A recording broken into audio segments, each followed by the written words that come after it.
Welcome to this interactive study guide on living with the physical environment.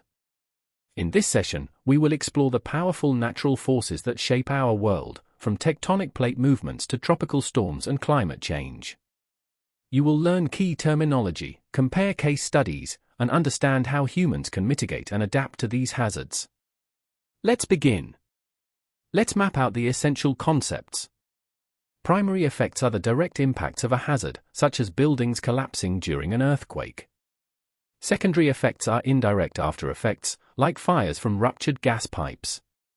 Mitigation involves actions to reduce future risk, such as switching to renewable energy. Adaptation means adjusting to new conditions, like building sea walls against rising seas. Subduction occurs when a dense oceanic plate sinks beneath a continental plate, forming volcanoes and trenches. The Coriolis effect causes tropical storms to spin due to Earth's rotation. Turning to our core notes, plate margins are key. At constructive margins, plates diverge and magma creates new crust, forming gentle volcanoes. At destructive margins, denser oceanic crust subducts, melting and causing explosive volcanoes and deep earthquakes. Conservative margins see plates sliding horizontally, building stress that releases as powerful earthquakes, but no volcanoes occur. Now let's trace the formation of a tropical storm. It begins over warm oceans above 27 degrees Celsius. Rapid evaporation causes warm, moist air to rise, creating a low-pressure area. The Coriolis effect deflects the incoming air, causing it to spin. As water vapor condenses, it releases latent heat, which powers the storm further. The storm intensifies, forming a distinct eye. When it reaches land, it brings high winds, heavy rain, and storm surges. Let's work through a typical exam question comparing earthquake impacts.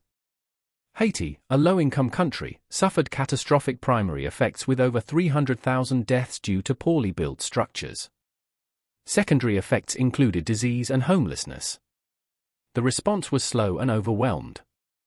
In contrast, Japan, a high-income country, had strict building codes and early warnings, so despite a magnitude 9.0 earthquake, deaths were far lower.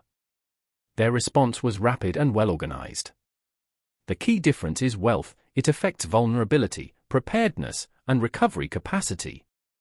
Watch out for these common mistakes. First, don't mix up primary and secondary effects. Primary are immediate, like collapsed buildings; secondary come later, like disease. Second, always use named examples to support your points. Third, explicitly connect physical processes to human impacts. Finally, for climate change, remember mitigation reduces emissions, while adaptation helps us cope with changes. To wrap up, remember the three plate margin types and their hazards. Distinguish between primary and secondary effects, and between mitigation and adaptation.